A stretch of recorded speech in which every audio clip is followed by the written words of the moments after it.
Well, hey there, all you beautiful Texans. Welcome back to the James Show. It's News Talk 820 WBAP, now on FM at 93.3. Let's go. Well, we have the first sort of interview that's happening with Kamala Harris tomorrow. And I say sort of because it's not what we're asking for. We're not asking for her to go in with a sidekick buddy, with a whoopee, with a security blanket. So she's going to be going in there with Tim Walz. She's going to go in there with questions that are scripted, and I assume she's going to know them in advance. Also, it's going to be recorded, edited, and played back hours later. So are we going to finally get an open, honest conversation and an exploration of Kamala's policy platforms? Absolutely not. But will this be enough to quiet the criticism? Maybe. Let's ask a guy who's really good at predicting such things. Evan Sayet's back on the James Show. Evan, are we going to learn anything in this interview tomorrow? I think we've already learned quite a bit. I mean, you've already mentioned it. One of the things that we've learned that's essential is that she is afraid to be interviewed one-on-one. If ever there was a presidential candidate who owed it to the American people to be out there all the time talking, letting us know what she believes, letting us know it's this person, because she didn't have a campaign, she didn't win an election. The idea that she gets to be plucked out of obscurity and overthrow the sitting candidate and not have to campaign, not have to tell people who she is, what she wants to do is absolutely unbelievable. And I do think that there are people who are frustrated by and to whom even just the decision to, after, I think it's going to be something close to 6 weeks since they overthrew Biden, and she has not had a single one-on-one conversation with a representative from the media. And even after this conversation, which you point out is not only not one-on-one, but it's going to be edited. And, of course, she's going to have the questions in advance.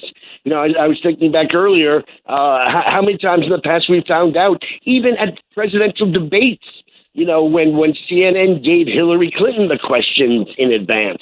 And I do believe the American people, look, it doesn't have to be everybody. It just has to be a percentage of. But I think that they are afraid of Kamala Harris. They don't know who she is. They do know that whatever part she played in the Biden administration, the very least she did was an accomplice. The very least she did was keep covered up.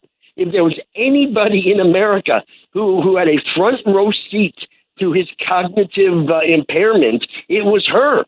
If there was anybody who owed the American people just one moment of honesty and said our commander-in-chief is incapable, it was her.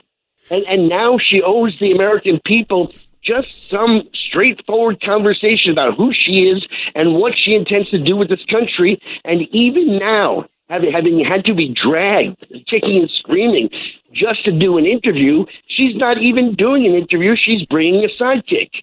Well, here's where it gets worse, Evan Sayet. We say all these things, but her favorable rating was at 38% when Biden dropped out. It is now all the way up above almost to 50%. What is it at now? 47.2% in the last poll. So it went from a spread unfavorable. She had 16% spread more unfavorable to now it's just 1.5%. And that's over the last month. So it's working. Being quiet is working. Oh, I don't think so. She's had the opportunity of a coronation. She's had an opportunity of an entire party that basically was on death watch.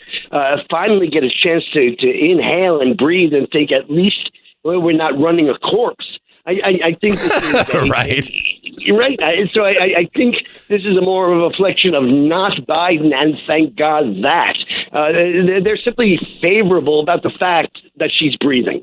Yeah, so the favorable that went from 38% to 46%, that little 8% jump, there's 8% of the population out there that's just a bunch of easily led hacks out there. You hated her a month ago, but now you like her. Come on. But I don't think it's even that. I think it's It's a tool that you use. Look, if I really hated the other party and they called me and asked me about a candidate on our side I didn't like, I might very well say to the pollster, yes, I like them, as a reason to, as a way of indicating I'm supporting the political right. I don't really think I don't think it's really a reflection of what they think of her. It's impossible for her to have a favorability rating on two counts. I mean, a legitimate one that actually reflects an attitude or a belief about her, because there is no her there. Whether it's her using the basement strategy that Biden perfected last time of totally hiding, or if it's the constant flip-flops from one position to the next. I understand she's now in favor of a border wall. I understand she's now didn't really mean price controls. And so there's no there to be favorable towards nor unfavorable against. All right, so if she really is this flimsy and this vulnerable, there's a good chance she'll be exposed at the one and only debate we see on September 10th. Is that going to be the biggest test she has? Well, it's going to be, because that's the one and only legitimate one-on-one interview. When you have a sidekick, and believe me, there's a reason that every late-night talk show host, something I know just a little bit about, having written late-night talk shows, have a sidekick. And it's for those moments when you're just fumbling, and you can't do that on live television or live to tape. And so you've got somebody who's there for the specific purpose of jumping in at that moment. And for her to bring her Ed McMahon, the person whose entire job is to make sure when they're failing, they can jump in and save them. Well, that's certainly an indication, of her lack of self-respect. Her sense of her own ability to handle the press. And I think it's kind of cartoonish. But the debate is going to be likely the one and only one-on-one interview. Now, excuse me, I have worked in debate prep. I worked to prep your senator, as a matter of fact, Ted Cruz, when he ran in 2016. And it is intense, and it is. So if CNN goes easy on her, which I suspect they will, of course they will, and if she's able to get the questions in advance, as Hillary Clinton did when it was on CNN, it's not all that hard to act intelligent for 90 minutes when you know the questions in advance and you're only speaking for half of that because the other person's speaking. She may be able to pull it off. The thing that worries me, I can't say it worries me. Let me say it in a different way. Can you hit pause and we do it after this break here? We're running a little bit over. All right, we'll continue with Evan Sayet in just a little bit, and I'm also going to ask him what I was asking you since the show began: is what question would you like to see asked at CNN's interview tomorrow? A lot of people are focusing on policy. I would like to see if she knows like John 3:16, or if she's ever had an abortion. That'd be a good one. What do you think? 800-288-9227. We'll continue with Evan Sayet next on The James Show. News Talk 820 WBAP, now on FM at 93.3. Welcome to The James Show. News Talk 820 WBAP, now on FM at 93.3. I was asking you earlier questions for Kamala's interview tomorrow on CNN. So far, I think my favorite question was one that I thought of before the show that you probably thought of in the last break there. What is a woman?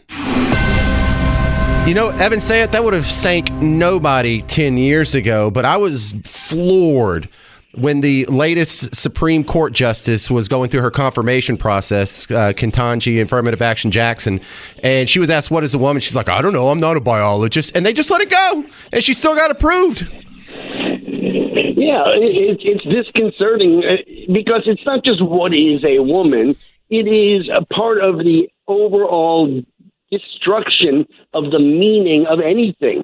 And, if there was anything that we remember from Orwell, the Orwellian language, newspeak, so what is a woman is the most obvious because, it's one of the first things that an infant, a child learns, boys have penises, girls have vaginas. Yes, it was a cute little applause line in Kindergarten Cop, and now we got to pretend like it's not true.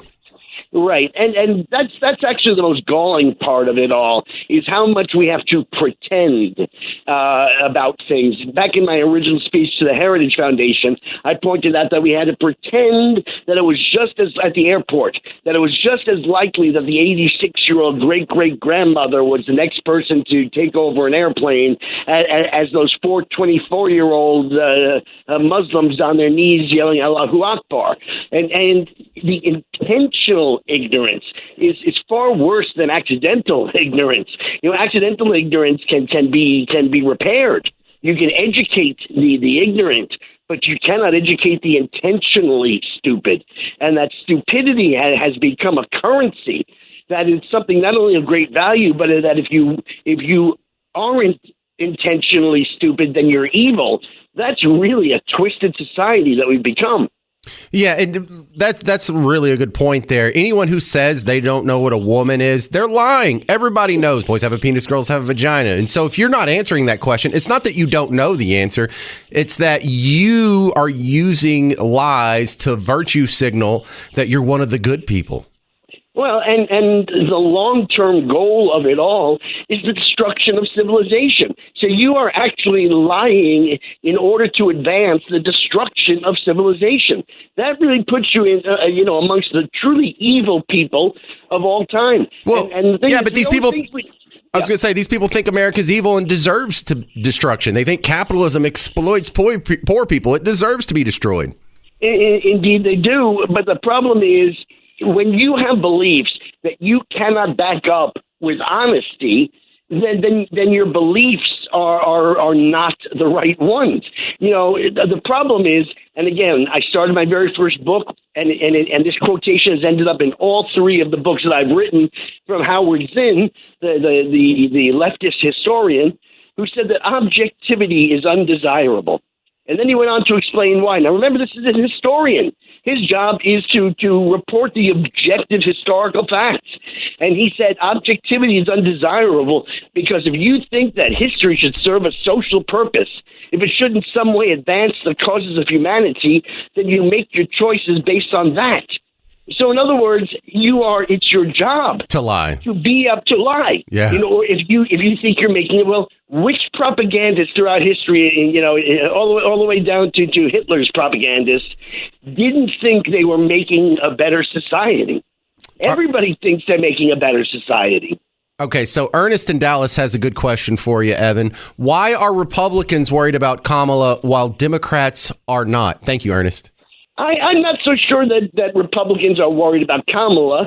I think there is a very strong anti-Trump population out there. Much of it, self-serving. The people in the media, the people in what we call the deep state. Well, Trump is an outsider. It's really the same reason they wouldn't let Bernie Sanders become president. Right. Except Trump is even worse. But Trump as an outsider threatens the deep state, the people whose power comes from being insiders, from scratching each other's backs and telling each other what the inside deal is on the stock market, and all of these. So they're really they hate Trump, and so any living, breathing opponent already has a head start. And so they're not afraid of Kamala. They're afraid of the fact that Joe Biden is no longer there, and they have this. They have this blank slate, at least the one that the media will portray as one, who's just joyful and had nothing whatsoever to do with Biden's just joyful. failures. Yeah, just joyful. That's all she is. She's joyful, right? And so do I get to ask Kamala a question? Yeah. What would your question be, Evan? Yeah, my question would be, given that, well, first I would start by asking, did you agree with the party encouraging, to say the very least, the president of the United States, the person who won the primaries, to step down and no longer run for president? Did you agree with that decision? I'm assuming her answer would be yes, she did, ultimately. And then I want to know, at what point, given that you were with him, every week at the very least, every other day more likely, at what point did you realize that Joe Biden was incapable of running for office? Ooh. And why didn't you tell the American people then? Ooh, that is a good one. That's why I asked you. The other one I really liked was Bill and Forney said, would you let the tax cuts from 2017 expire at the end of 2025? Because I think that answer, she thinks it's just a dorky little nuanced policy specifics, but I think that could sink her too. Evan, how do they find your work outside of WBAP? All right, I am so thrilled to announce that my new book, which is getting not just raves, but it's said to be incredibly important. One significant reviewer said, believers often give C.S. Lewis's book. Now they'll give Evan Sayet's book. Go to Amazon.com. Which book are we talking about? My last one, Magic Soup. Okay. Having monkeys in. All right, that music, I thought that was for me to shut up and go. No, I was just letting you preach. Though, whenever you get religious like that, the organ guy kicks in. I got it. Yeah, so the atheist origin myth is the one you're talking about. That's my short title for it, the atheist origin myth. I'll go. That's what I put on the binder on the side because the whole title wouldn't fit. So the atheist origin myth. But what's important that people get, it's more than a book that proves God's existence. It shows the political movement called militant atheism and what it is they are trying to accomplish. Because by eliminating God, they intend to make themselves gods and then rule in a godless manner. All right, it's a great book. Check him out. Evan Sayet on The James Show. Stick around. Coming up next, we're going to do entertainment news with Dallas radio legend Pugs Moran on The James Show. It's News Talk 820 WBAP, now on FM at 93.3.